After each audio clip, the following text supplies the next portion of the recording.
बात है सन 1498 की। राजस्थान के गांव कुड़की के राजपूत परिवार में राव रतन सिंह राठौड़ के घर एक कन्या का जन्म होता है, जिसका नाम रखा गया मीरा।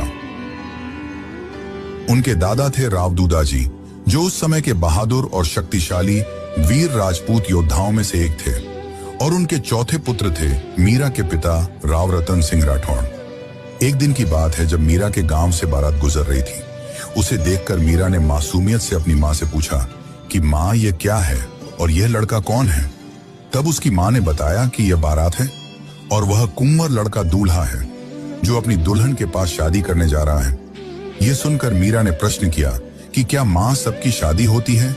क्या मेरी भी शादी होगी और मेरा दूल्हा कौन है?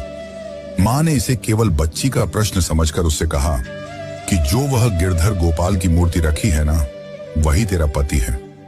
यह बात शायद मीरा की मां के लिए बच्चे को बहलाने का तरीका था, पर मीरा के दिल में यह बात बस गई। माना जाता है कि इसके बाद जब मीरा 5 वर्ष की हुई, तब उनके यहाँ एक साधु आए जिनके हाथों में श्री कृष्ण की एक सुंदर मूर्ति थी।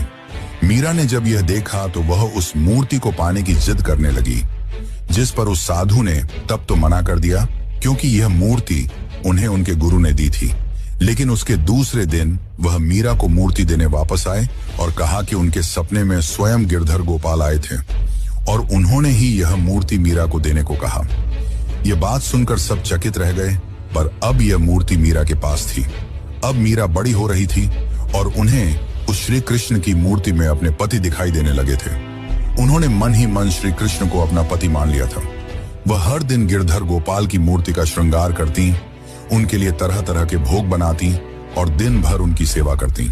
परंतु इस बात से उनके पिता चिंतित थे, क्योंकि मीरा का यह आचरण स्वाभाविक नहीं था। पर उसकी मां उन्हें समझाते हुए कह देती कि अभी मीरा छोटी है, जब बड़ी होगी तो खुद ही समझ जाएगी। लेकिन मीरा के मन में तो श्री कृष्ण भक्ति का बीज उग चुका था, जो आगे चलकर राजमहल की दीवारों को हिला देने वाला था।